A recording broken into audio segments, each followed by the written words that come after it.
हमारे पूर्वज का एक स्पेसिफिक डेली रूटीन हुआ करता था और सब उसे स्ट्रिक्टली फॉलो करते थे। पर हमें क्वेश्चन ये होता है कि सभी कोई वही रूटीन क्यों फॉलो करता था, कुछ चेंज क्यों नहीं था? क्योंकि वो लोग आयुर्वेद में मानते थे, उसे समझते थे और इसी वजह से उसे पता था कि हमारे बॉडी के ऊपर सूर्य और चंद्र दोनों का प्रभाव पड़ता है। हमारा बॉडी पंच महाभूत से बना हुआ होता है और हमारे बॉडी के अंदर 3 दोषास होते हैं, वात, पित्त और कफ, और इसी दोषा का प्रभाव हमारे बॉडी के ऊपर पड़ता है। और इसी वजह से अगर स्पेसिफिक रूटीन लिया जाए आयुर्वेद के हिसाब से तो वो हमारी बॉडी को फायदा पहुंचाता है, पर हम सब इसे भूल चुके हैं। तो आज हम यही जानने वाले हैं कि आयुर्वेद के हिसाब से कौन सा डेली रूटीन रेकमेंडेड है, कौन सा हमारे पूर्वज यूज करते थे और साइंटिफिकली हमें कौन सा रूटीन फॉलो करना चाहिए। Hi, I am Neha and welcome to the channel living right. अगर अभी तक चैनल को सब्सक्राइब नहीं किया है तो प्लीज सब्सक्राइब कर दीजिए। नीचे जो रेड कलर का बटन है उसे प्रेस कर दीजिए और बेल आइकन को भी क्लिक कर देना ताकि आप कोई भी वीडियो मिस ना करें। अगर आपने अभी तक वीडियो को लाइक नहीं किया है तो नीचे जो लाइक का बटन है उसे भी क्लिक कर देना। पसंद ना आए तो डिसलाइक भी कर सकते हैं। और अगर आपने मुझे अभी तक इंस्टाग्राम पे फॉलो नहीं किया तो वहाँ पे भी आप मुझे फॉलो कर दीजिए और कोई भी सुझाव है कमेंट बॉक्स से ही वहाँ पे आप कमेंट भी कर सकते हैं। मैं हर कमेंट का आंसर हमेशा करती हूँ। तो चलिए जान लेते हैं डेली रूटीन जो हमारे पूर्वज फॉलो करते थे और आयुर्वेद के हिसाब से जो सबसे सटीक है। तो सबसे पहले उठने का टाइम, आपको कौन से टाइम पे उठना चाहिए? तो हम लोगों को ब्रह्म मुहूर्त में उठना चाहिए। अब ब्रह्म मुहूर्त का टाइम कौन सा रहेगा? 4 से 5:30 बजे। ये जो टाइम रहता है वो ब्रह्म मुहूर्त रहता है और इसी टाइम पे अगर आप उठते हैं तो आपको फायदा होता है। पर क्वेश्चन इज दैट कि इसी टाइम पे क्यों उठना है? क्योंकि इस टाइम पे ब्रह्म मुहूर्त में हमारा जो कफ दोषा है वो रिड्यूस होता है और वात दोषा जो है वो इंक्रीज होता है। ये जो टाइम है, इस टाइम में हमारा बॉडी और हमारा माइंड एक्टिव हो जाता है और इसीलिए ये बेस्ट टाइम है मेडिटेशन के लिए, बेस्ट टाइम है कोई भी प्रोडक्टिव वर्क के लिए। अगर आप कोई भी काम करना चाहते हैं इस ब्रह्म मुहूर्त में कीजिए, ये बेस्ट रिजल्ट देगा। और अगर आप चाहें तो कोई एक्टिविटी भी कर सकते हैं, ये भी आपको बेस्ट रिजल्ट देती है। आपने कभी कभी मार्क किया होगा कि अर्ली मॉर्निंग में जो आपको सपने आते हैं वो आपको बहुत याद रह जाते हैं। कारण यही है कि तब हमारा बॉडी और माइंड जो है वो एक्टिव रहता है और इसी वजह से वो सपने भी हमें याद रह जाते हैं। इस टाइम पे उठकर आपको सबसे पहले अपना पेट साफ कर लेना है, फिर आपको ठीक से फेस वॉश करना है और थोड़ी बहुत एक्सरसाइज करनी है। अब आप सोच रहे होंगे कि कितनी एक्सरसाइज करनी जरूरी है, हमें कैसे पता चले कि हमें कितनी एक्सरसाइज करनी है?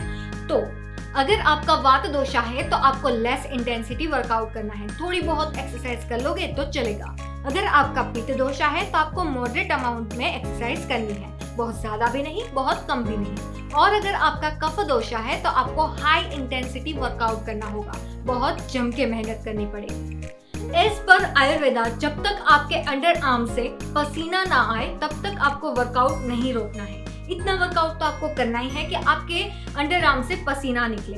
ये साइन है कि आपको दर्शाती है कि आपकी बॉडी में हीट जनरेट हो चुकी है, आपका बॉडी एक्टिव हो चुका है। और एक्सरसाइज के आधे घंटे बाद आपको नहाना है। अब क्वेश्चन होगा कि आप ठंडे पानी से नहाएंगे या फिर गर्म पानी से? तो भैया दोनों पानी से नहाने के अपने अपने फायदे हैं, पर आयुर्वेद के हिसाब से आपको आपकी बॉडी टाइप के हिसाब से पानी चूज करना चाहिए। तो जिन लोगों का वात दोषा होगा उसे गर्म, बहुत गर्म और एक्स्ट्रा गर्म पानी से नहाने में मजा आएगा। जिन लोगों का पित्त दोषा होगा उसे लुकवार्म वाटर या फिर ठंडे पानी से नहाने में मजा आएगा। या फिर जिसका कफ दोषा होगा उसे बहुत गर्म पानी से नहाने में मजा आएगा। वैसे ये वेदर पे भी डिपेंड करता है, अगर ठंडी है तो आपको गर्म पानी से नहाना चाहिए, अगर गर्मी है तो ठंडे पानी से नहाइए। और एज पर आयुर्वेदा आपको हेयर वॉश जो है वो हमेशा ठंडे पानी से ही करने हैं, क्योंकि इसका इफेक्ट आपकी बॉडी पे, आपके माइंड पे भी आता है। तो प्लीज कभी भी अगर आप बहुत गर्म पानी से बाल धोते हैं तो बंद कर दीजिएगा।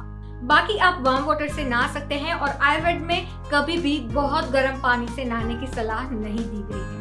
नहाने के बाद आपको मेडिटेशन करना है। जैसे हमारी बॉडी को फूड की जरूरत पड़ती है, हमारे माइंड को भी माइंड फूड की जरूरत होती है। अगर आप मेडिटेशन करते हैं तो इसके बहुत सारे फायदे हैं। मेडिटेशन से आपका कंसंट्रेशन बढ़ता है। आप मेडिटेशन कर सकते हैं या फिर प्रेयर कर सकते हैं या फिर आप दिया जलाकर सिर्फ बैठ सकते हैं।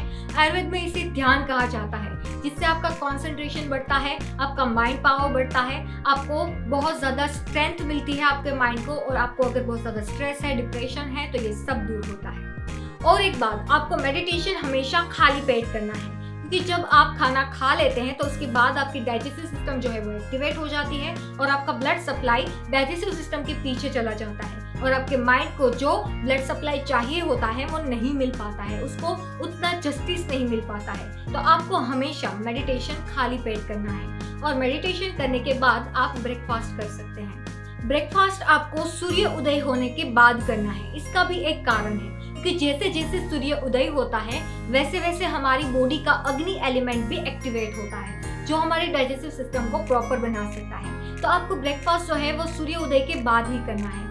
इससे क्या होगा कि आपको डाइजेस्ट ठीक से हो जाएगा और ब्रेकफास्ट आपको लाइट रखना है। जो भी आपको पसंद हो ब्रेकफास्ट में आप ले सकते हैं। आप जंक फूड मत खाइएगा। ब्रेकफास्ट ऐसा होना चाहिए कि जो 100% हेल्दी हो। तो अब हम दोपहर का खाना किस टाइम खाएंगे? तो दोपहर का खाना खाने का सबसे बेस्ट टाइम है एज पर आयुर्वेदा दोपहर के 1 बजे, क्योंकि इस टाइम पे सूर्य जो है वो सबसे तेज रहता है और सबसे तेज सूर्य मतलब हमारे बॉडी में डाइजेशन सबसे बेस्ट रहता है।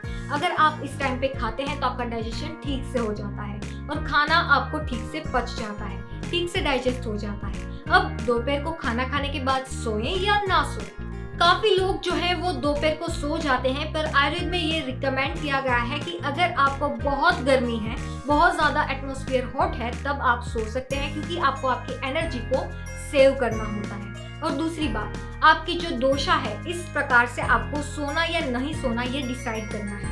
अगर आपका वात दोषा है तो आप ज्यादा टाइम सो सकते हैं। अगर आपका पित्त दोषा है तो आप 20 to 30 मिनट सो सकते हैं और अगर आपका कफ दोषा है तो आपको बिल्कुल भी सोना नहीं है।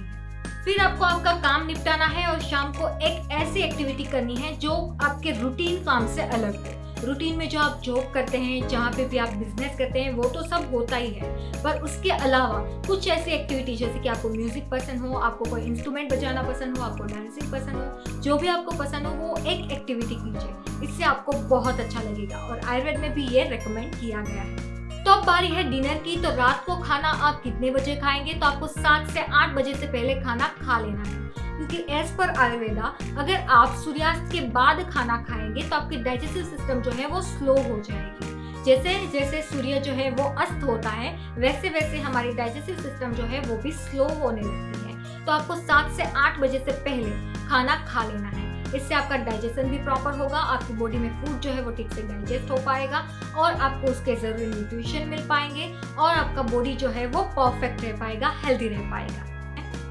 और वैसे भी खाना खाने के तुरंत बाद हमें सोना नहीं होता, बीच में आपको 2-3 घंटे का फासला जरूर रखना होता है। इससे आपका डाइजेशन भी प्रॉपर हो जाता है। अगर आप फासला नहीं रखते हैं, खाना खाने के तुरंत बाद सो जाते हैं, तो इससे क्या होता है कि आपकी डाइजेस्टिव सिस्टम बिगड़ जाती है, आपका खाना जो है वो पचता नहीं है, सड़ जाता है। तो ये था डेली रूटीन, पर अभी पिक्चर बाकी है। बात अब ये है कि आपको सोना कितने बजे है। तो आपको 10 से 11 बजे सो जाना है, तभी आप सुबह ब्रह्म मुहूर्त में उठ पाएंगे। और किसे कितने घंटे सोना है ये भी बहुत इंपॉर्टेंट है। अगर आपका वात दोषा है तो आप 8 घंटे से ज्यादा सो सकते हैं। अगर आपका पित्त दोषा है तो आपको 8 घंटे, अराउंड 8 घंटे सोना है। और अगर आपका कफ दोषा है तो आपको 8 घंटे से कम सोना है। जमाना बदल गया है, हम भी बदल गए हैं और बहुत ज्यादा हमारी लाइफ जो है वो हेक्टिक होती जा रही है। ये सब फॉलो करना, ये रूटीन फॉलो करना थोड़ा सा हार्ड है, पर हमारे पूर्वज ये फॉलो करते थे और इसी वजह से वो लोग बहुत हेल्दी थे। उसके बॉडी का जो शेप रहता था वो भी परफेक्ट रहता था, उसे मोटापा नहीं था, उसे कोई रोग नहीं था। अपने बॉडी को वो समझ पाते थे, आयुर्वेद को समझ पाते थे और इसी वजह से ये रूटीन फॉलो करते थे और इसी वजह से हेल्दी भी रहते थे। अगर हम भी ये रूटीन फॉलो कर पाए तो हम भी हेल्दी रह पाएंगे। जैसे हमारे आसपास बहुत ज़्यादा रोग बढ़ गए हैं, बहुत ज़्यादा बीमारियां बढ़ गई हैं, हमारे बॉडी के स्ट्रक्चर्स जो हैं वो अनस्ट्रक्चर होते जा रहे हैं। इन सभी का मेन रीज़न यही है कि हमारा जो रूटीन है वो बिगड़ता जा रहा है।